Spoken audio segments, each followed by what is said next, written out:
This Fed Gov Today program is sponsored by Snowflake.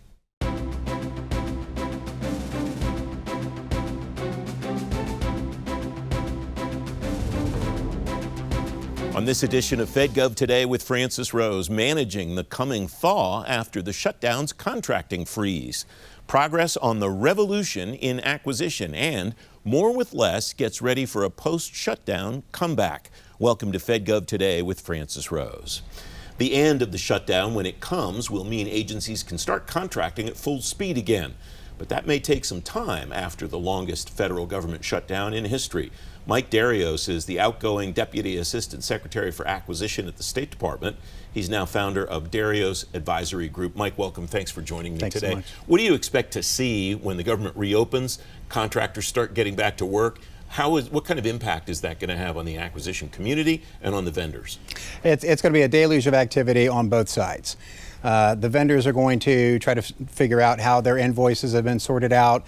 In some cases, they may have to resubmit invoices.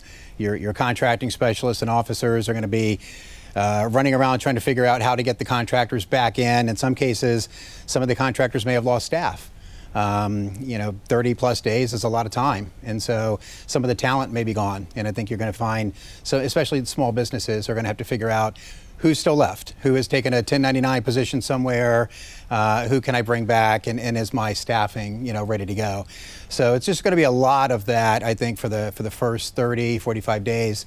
And you're going to see a lot of RFP activity that has been pent up. And so I think industry can expect to think about, paying attention to their pipeline and what was previously put on pause and what may be now all of a sudden a priority for them to be responding to. You mentioned potentially smaller staffs on the vendor side. That could be the case on the government side too, given that acquisition staffs all across the agency or all across the government, including GSA and others, have gotten smaller too. I would say that's correct. Yeah, we're seeing for the first time, a lot of attrition in the 1102 job series, and that just hasn't happened previously. Again, 30 days is a lot of time. We've seen RIFs. We've seen a lot of people take the DRP opportunities. And so you absolutely have a much smaller acquisition workforce than you've had in decades past.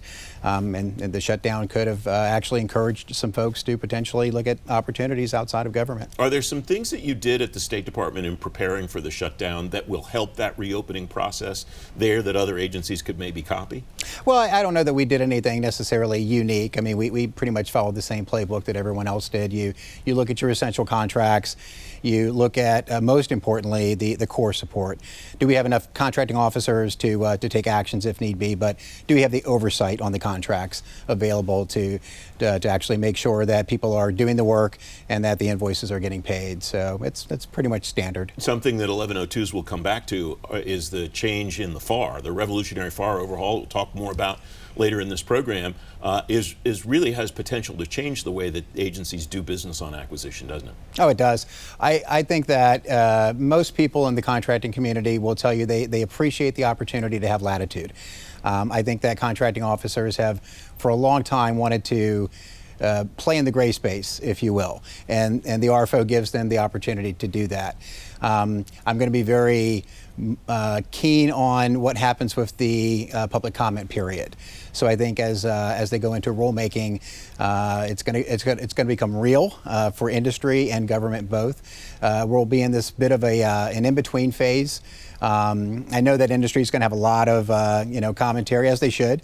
And I think that's going to strengthen the regulation, at the end of the day. But acquisition leaders are going to have to work with their staffs to make sure that culturally they're comfortable playing in this in-between stage for the next year. Yeah, that's actually where I wanted to go next, is what can senior leaders in the acquisition community do to give those contracting officers comfort with having that latitude that in some cases they've never really had before? Yeah, it's all about letting them know that it's okay to try it out. The deviations are all there. There's no contracting officers and specialists should be working in accordance with the new language. I think they just need to be encouraged to try things out and to take a different perspective. If you have not traditionally used a lot of flexibility and now all of a sudden it's available to you, that could be a bit of a jarring experience for some folks. And so I think leaders just need to, let their folks know that it's okay. In the time that you've been in government, the concept, the structure of acquisition has really changed dramatically. A lot of emphasis on GWACs, a lot of emphasis on IDIQs. The GSA schedules are becoming more and more a priority for this administration and previous ones. How do you see that landscape shifting, and how should both the contracting officers, the acquisition community, and the vendors prepare to deal with all of that? Yeah, that's a great question. I think that contract consolidation is really, it's real. And I think it's great. The OneGov initiative is fantastic in the sense that it gives agencies the opportunity to keep the more strategic mission work and send the common goods and services over to GSA. And if they're able to aggregate the demand and go to industry and leverage the entire government's buying power, agencies win. I think it's going to be, you talked about people. I think it's going to all come down to having the staff to be able to do the acquisition planning that's going to be needed on GSA's side, working with the agencies to figure out what the needs are. So if you're going to go to market with a consolidated approach, you have to figure out, well, what is the potential need across all the agencies, and that's going to require a lot of acquisition planning and people to do it. What skills will those people need to have that maybe they don't have now, and will need to add? I think bringing a big A mentality to the game, big acquisition versus procurement. So really thinking about strategy, and not just strategy in terms of program strategy, and not just individual contract and task order strategy is what I'm talking about. So you've got a lot of folks in procurement that'll be able to bring that skill set. I think GSA is going to have to find them. And the skill set for an artificial intelligence era and so on, is that changing the way that agencies should look at the kind of people that they add? I think so, frankly. AI is here, and it's a strategic lever if agencies use it, and if the individuals and the lines of business are willing to play around with it. I think it makes a lot of people uncomfortable. It makes some agencies uncomfortable as well. Governance and what you need to do to make sure that an AI solution is actually going to protect data, right? All those things come into play. I think that's sometimes why CEOs especially may not be comfortable using AI tools just yet. I'm also not sure that they're 100% on all the use cases that, frankly, apply in terms of AI in the procurement space. There's a lot. But I think all that, just needs time to percolate. But yeah, your contract specialist has had to be almost a part-time IT expert, for decades, just because of all of the systems that they have to touch, all of the Data Act requirements. So yeah, I think if you can get your contracting workforce to start thinking a little bit like technologists, the government's going to win. Mike, it's great to have you on the program. Thank you very much for joining me. Thank you. You can read more about acquisition after the shutdown on today's show page at fedgovtoday.com. Up next, progress on the revolution in acquisition. FedGov Today with Francis Rose. We'll be right back.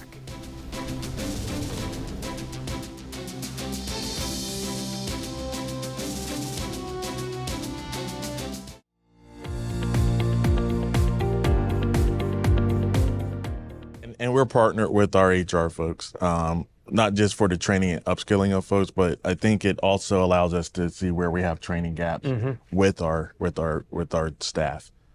We look at training AI models like we would train an employee, right? The same upkeep and training you would have to do to make an employee successful, you have the same effort for the AI. And we think that's going to help inform where we have those training gaps for our staff so they can be more effective, and where do we need to upskill and train them based on those gaps. It's not a secret that we have less resources today than we did in the past. We have fewer people, our budgets are smaller. So how do we take advantage of these technologies to overcome that and create the more efficient government that we've been talking about for many years? And, what Daryl's doing, what other agencies are doing are definitely demonstrating that it's possible. I think the challenge that we're going to have as a federal IT community is to continue the momentum. And as we encounter challenges, because there's always challenges with these technologies, let's, as a community, figure out ways to overcome these and continue to push forward.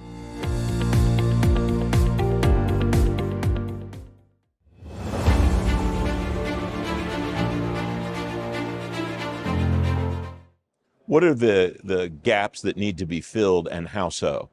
Well, a lot of agencies or organizations are investing in all these tools or platforms that say zero trust, but then there's a lack of interoperability. And we've heard organizations, agencies say, we have all these zero trust devices, but we're not any closer to that zero trust model. So in introducing isolation, it provides optimized access and a clean cybersecurity surface to allow users to have the open, dirty internet at their fingertips, but without the touch point of the vulnerability to the network or the endpoints that are accessing the internet.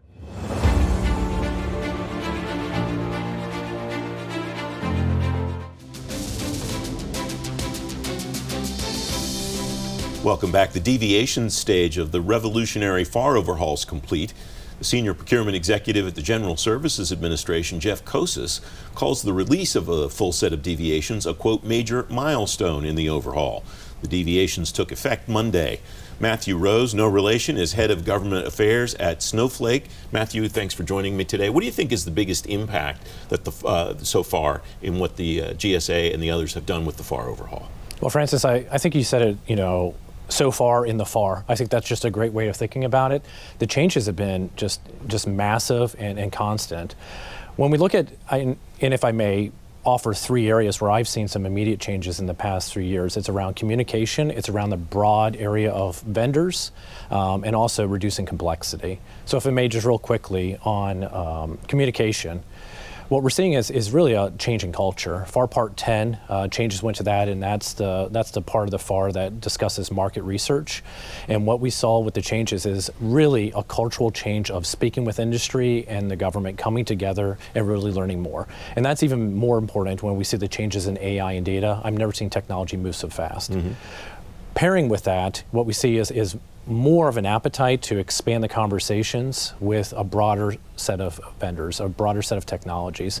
What we're seeing is in some of the FAR, but also really the attitudes and some of the changes we're seeing with the buyers are a reliance on buying commercially available technologies. So that's I think immediate change, and the rules are starting to support that. And then we'll talk a bit about it, I hope, and where we start to see the value of it. But where I'm seeing some of the immediate changes start to take place is on this outcome-based contracting methodology. And what does that mean for the way that vendors sell to the government and the way that the government folks should think about what they ask vendors for? Sure, a few things that come to mind. First off, the government is arguably the largest buyer in the world, and it's also some of the most complex, and we wanted that. We want the rules that dictate in law the largest buyer in the world to be compliant. But when you think about what it needs to buy, whether it's small services or very large enterprise technologies, what we see right now is a change to value-based, outcome-based buying. So as opposed to paying for level of effort, what we're seeing is paying for outcomes. And I dare say that's a bit of a change. So the solutions that provide that, I would argue, are some that are already performing commercially at enterprise, corporate, or for startups today. And the government's trying to take advantage of that. One key reason I think they're trying to take advantage of that is they're trying to take advantage of the buying power that they have. And the government, as I mentioned, is the largest buyer in the world, so they can. And we start to see that in bespoke changes in the FAR, but also bespoke changes in execution, such as the One Gov initiative, which is trying to pull together all of the buying into one vehicle and allow the government to take advantage. Mm-hmm. What can leaders in individual agencies do to drive those ideas down through their workforces to make sure that these ideas don't just fall away over some period of time? That's a great question. And, having been in government myself and leading teams, what you know is that this is a people's business. And with the changes, the first is educate, and it comes into the leadership level, but also those who are joining the workforce of revisiting your assumptions. As I mentioned, and we see it at Snowflake with our global enterprise and delivering solutions, technology just continues to move so fast, so quick, especially in AI. So we have to really revisit our assumptions as it relates to the technology and how offerings are coming into the market. For instance, with us, we offer utility-based pricing models where you pay for what you use. This is not necessarily the norm within government contracting to date. So revisiting that with the workforce is really important. Next, what I would say is, at the same time, technology changing and how government buys is changing also is how the workforce is doing their job. And what the promise of AI is that humans won't work for AI, rather AI will be working for humans. And I dare say that's super important for the contracting and acquisition workforce as well. So also what I would say to them is think about how these new technologies that they're buying and they're helping procure for the mission can also change the way in which they do work today. We have about 30 seconds left. How would you measure success at some future point in all of the things that you've just described, Matthew? Well, what we're seeing is, and in the conversations I'm having, especially with leaders abroad, is they're looking to the United States and some of the changes that are occurring in the FAR to model the way in which they can get outcome-based and value-based buying. That's first and foremost. But the promise that's being made in this is simpler, faster acquisitions to provide value to the customers and the mission. Matthew, it's great to have you on the program. Thanks for joining me today. Thank you so much, Francis. You can read more about the FAR overhaul on today's show page at fedgovtoday.com. Up next, more with less gets ready for a post-shutdown comeback. Fed Gov Today with Francis Rose continues in a moment.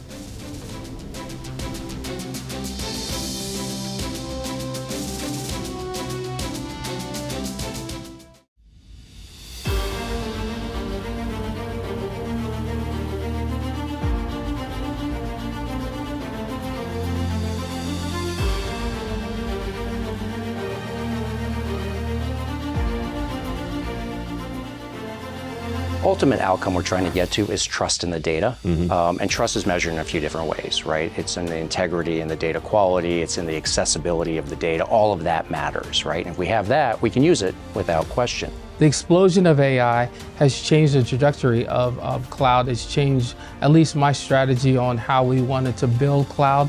It's in a data environment, and how do we control and manage that? And some of the capabilities, whether it be in chipsets or advanced technology within performance, and is in cloud as opposed to in the data center, which we could not keep up with.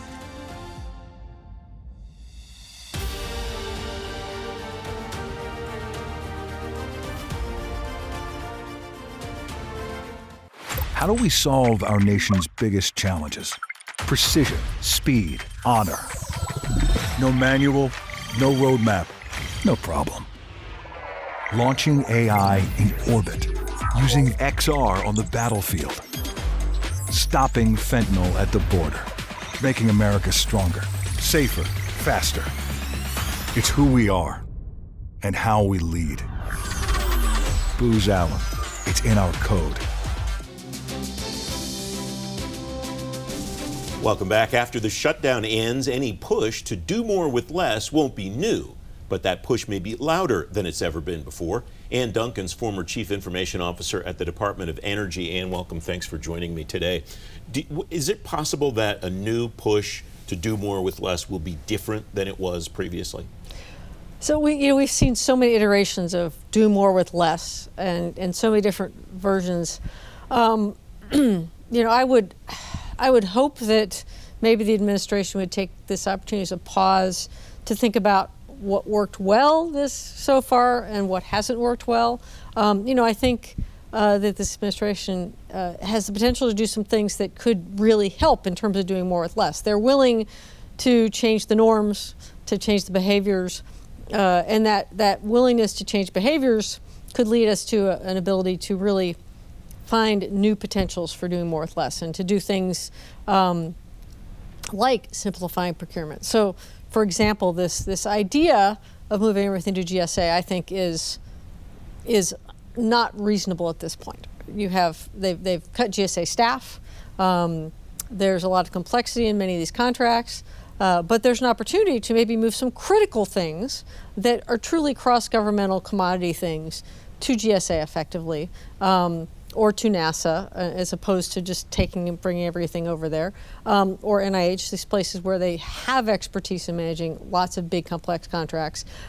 So I think maybe if you take this push that's been, let's do it all, let's change everything, and really narrow it down to things that they can pay attention to, I think you potentially could get some real wins by being more focused. And so if someone has taken an opportunity to sort of take the shutdown to be thoughtful, maybe we could see some change there. What are the focus areas that you think have the potential to be the most successful, Ann?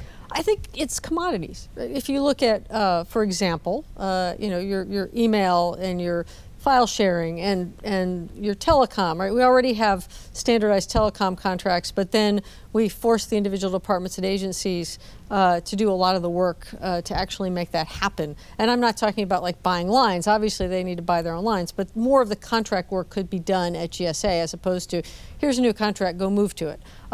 So those types of real commodity things could really benefit from government-wide procurement in a meaningful way, where there's not just we issue a big contract, but we give you a lot more support to get you on those contract vehicles.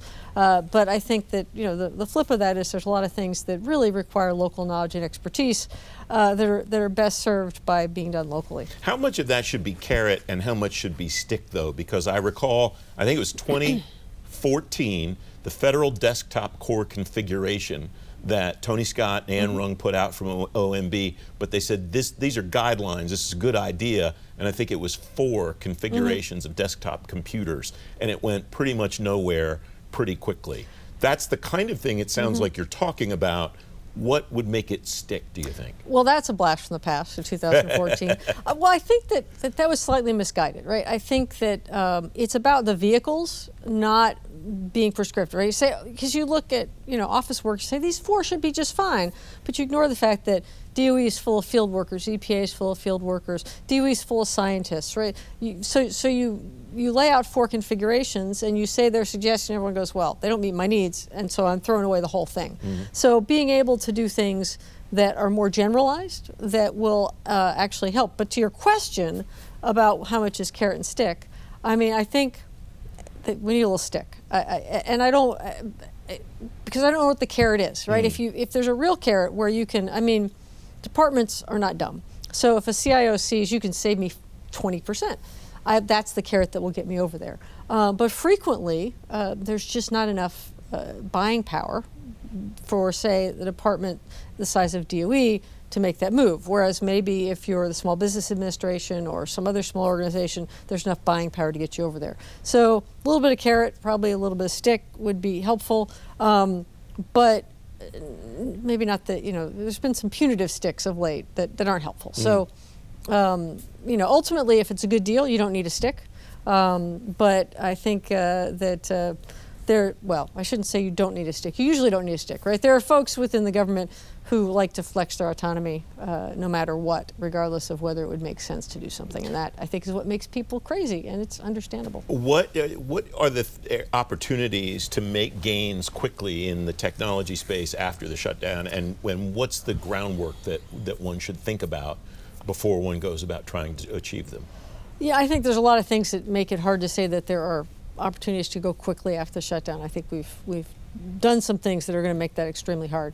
But I do think, again, if people are looking at the situation, thinking about it, using their time when they're not working to be contemplating, that there are opportunities around those commodities in particular, but also around finding better ways to manage contracts and things like that. I think that we need to get focused in on what the actual requirements are for programs and projects. There was way too much in the beginning of this administration, broad sweeps without deep dives. And that's why I think fast is hard, right? Not only are we short people, we got people coming back who aren't going to be particularly happy, particularly if they don't get paid. And then we've just sort of done these broad brushstrokes. And what will really make a difference is to stop and to think and to do analysis and then figure out how to leverage the power that this administration is willing to apply do the right thing and to find opportunities to save money, to consolidate, to write better contracts, things like that. We have about a minute left. What will you watch in the next 6 months or year to see whether agencies have leveraged the opportunities that you've described today? I mean, I think the big question is are they in fact able, just talking about procurement, able to issue contracts? And are they using vehicles that let them get there faster? And I think that that's more important than ever because these teams have a lot fewer people than they had. For example, my team at DOE is 42% of where they were when I left, and they were already understaffed.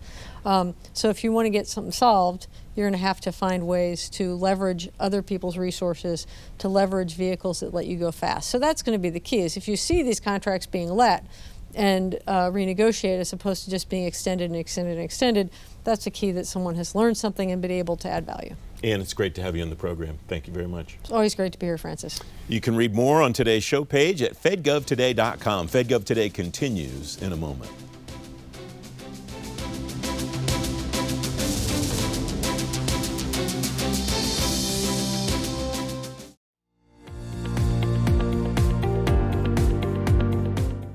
I was reading an article the other day and it said only 20% of the CIOs that actually have implemented AI in their environments are seeing the value from it. And I think that really comes from people doing just AI for, throwing AI at a specific problem. What I see customers being successful with and what we recommend is really picking some of the highest value processes that in your environment are really struggling. We have a technology called process mining that you can throw out at a particular process, and it will dig and find out all the issues associated with your process. And then that actually becomes a really good target for actually using AI to automate that and create efficiencies.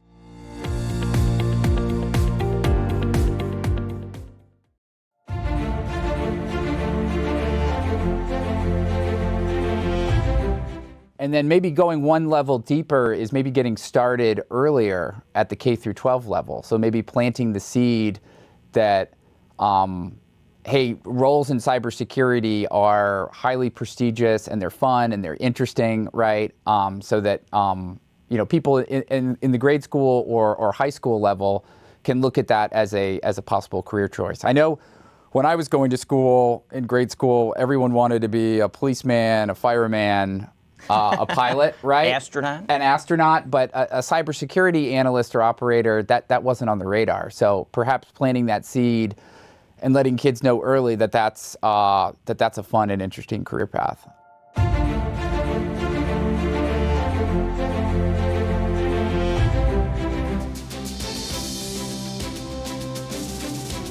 This week on the Fed Gov Today podcast, more advice on restarting the business of the federal government from pros like former GSA Administrator Emily Murphy, former federal CIO Claire Martirana, and many more leaders. You'll get a new Fed Gov Today podcast every day during the shutdown. You can follow the show on Apple Podcasts, Spotify, the Fed Gov Today YouTube channel, or anywhere else you get your shows, and you can always listen on demand at fedgovtoday.com. FedGov Today TV returns next Sunday morning at 10:30. I'm Francis Rose. I'll see you then. Thanks for watching. Have a great week.